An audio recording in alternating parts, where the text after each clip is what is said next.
পূর্ব মেদিনীপুর জেলার পাঁশকুড়া পৌরসভার 18 নম্বর ওয়ার্ড এলাকায় বাঁধ ভেঙে বিপর্যস্ত হয়েছে গোটা গ্রাম। ঠিক সেই গ্রামেই বিশাল বড় পাকা বাড়ি করে সপরিবারে বসবাস করতেন গণেশ ভূঁইয়া নামে এক ব্যক্তি। কিন্তু বিশাল বড় বাঁধ ভেঙে বিপর্যস্ত হয়ে পড়ে ওই এলাকা, আর তার ফলে বন্যার জলের প্রবল স্রোতে ভেঙে পড়ে বিশাল বড় পাকা বসত বাড়ি। সেই বাড়ির সহ এলাকায় দেখতে এসেছিলেন বিরোধী দলনেতা শুভেন্দু অধিকারী। বিরোধী দলনেতাকে সামনে পেয়ে কান্নায় ভেঙে পড়েন ভেঙে যাওয়া বাড়ির মালিক। কাঁদতে থাকেন গোটা পরিবার। তবে বিরোধী দলনেতা তাদের পাশে থাকার আশ্বাস দেন এবং পাশাপাশি আর্থিক সহযোগিতা করারও আশ্বাস দেন তিনি। পাশাপাশি ওই এলাকার বন্যা দুর্গতদের জন্য আজ বিরোধী দলনেতা শুভেন্দু অধিকারী ত্রিপল এবং খাবার পানীয় জল পাঠিয়ে দেন তিনি। আরে লাইনে এটা নয়, এটা লাইনে নয়, এটা লাইনে নয়, লাইনে পরে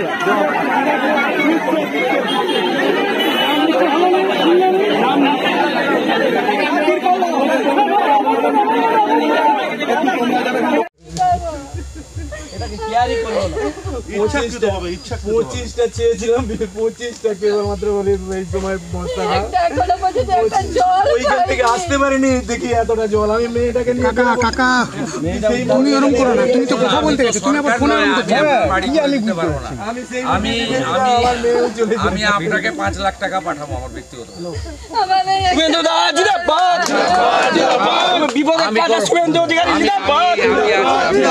আপনি জনগণাধি জননেতা শুভেন্দু অধিকারী জিন্দাবাদ।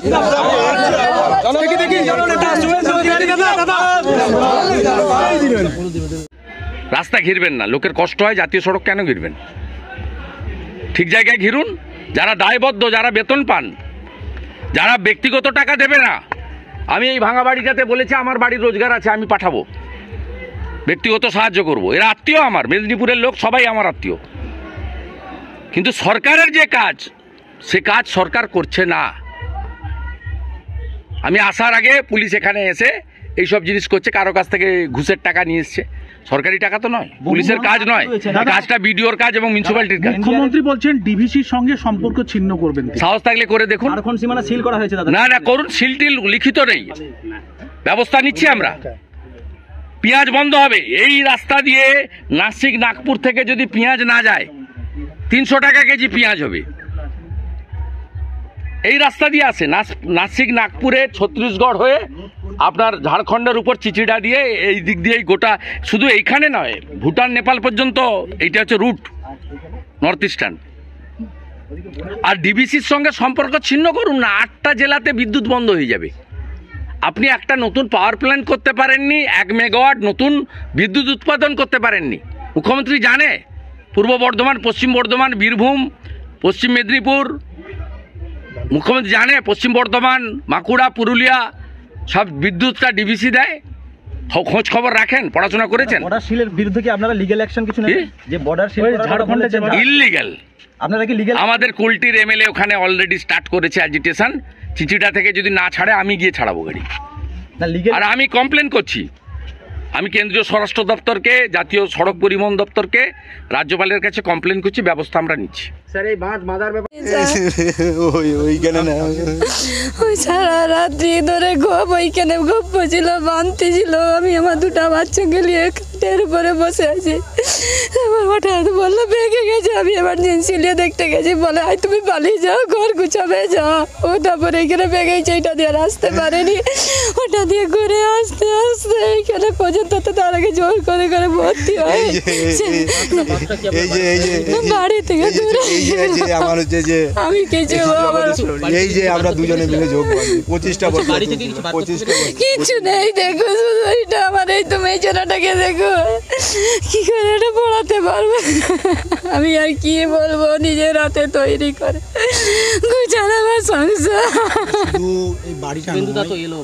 বাড়ির সামনে যে জায়গা ধ্বংস হয়েছে, নষ্ট হয়েছে, পুরোটার মালিক স্বামীর এই কাঁটা রোজগার কারণে। শুভেন্দুবাবু এলো, কি বললেন আপনাদেরকে? তিনি আশ্বাস দিলেন যে সে আছে, ব্যক্তিগতভাবে আছে, যে কিছু সাহায্য করবে। এইটাই যে ঠিক আছে, একটু আসলে আমরা কি কোথা দিকে দাঁড়াবো। এই পর্যন্ত এই যে উনি এসে যায়, এই যে আমাদের একটু যিনি আশ্বাস দিন। সরকারের পদে পক্ষ থেকে কি কেউ এসেছে? কেউ আসেনি, যিনি আসল সরকারের পদে বসে আছে তিনি লবডঙ্কা, কিছুই নয়। আর সে যে পদে নেই, সে যে এই এত বড় আশ্বাসটা দিল, এটাতেই আমরা অনেক একটু পাচ্ছি। আজ পর্যন্ত একটা সরকারের তরফ থেকে একটা জল পাইনি, একটা তিরপল পাইনি, দুটো মুড়ি, শুকনা মুড়িও পাইনি। আর সামনে কি করে কি কোথায় আশ্রয় নিয়েছে? আশ্রয় আমার সামনে একটু বাপের ঘর আছে, সে তারা দাদা এসে নিয়ে গেছে, সে জানাটা খামাবে গিয়েছে, সে বেকার, সেও তো বেকার, খামাবে গিয়ে এই চারটা পেট, তারও তো সংসার কি খাওয়াবে বলো। হ্যাঁ, আপনার নাম? আমার নাম পিয়ালি ভুঁইয়া, জায়গাটা জনরা।